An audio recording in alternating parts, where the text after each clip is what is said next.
ሰላም ሰላም፣ ውድና የተከበራችሁ የቻናሌ ተከታታዮች እንዴት ናችሁ? እኔ ያለው ደህና ነኝ፣ እግዚአብሔር ይመስገን። ዛሬ እንግዲህ ቀኑ ሐሙስ ነው። በጣም ወረፋ አለ። በጣም ድክም ብሎኛል። ከመጣሁበት ሰዓት ጀምሮ እስካሁን ሰዓት ድረስ አላረፍኩም። ብቻ እግዚአብሔር ይመስገን፣ ስለ ሁሉም ነገር እግዚአብሔር ይመስገን።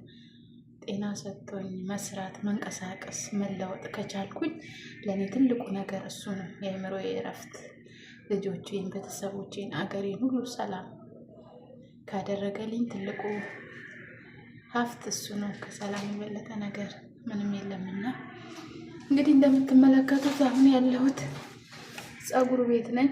ትንሽ ልንገባ ትንሽ ደቂቃ ይቀረዋል እና ስራ ስንጨርስ ደግሞ ግዴታ ጽዳት እናጸዳለን። ጽዳት የሰራንበትን በየፈረቃ ይሰጠናል። ጽዳታችንን አጽድተን ከጨረስን በኋላ ቼክ ይደረጋል። በደንብ ካላጸዳንም ያው ደግመን እናጸዳለን ማለት ነው። ደግመንም እንኳን ድጋሜ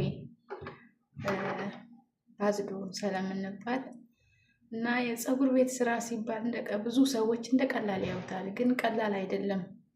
በጣም ከባድ ነው። መቆሙ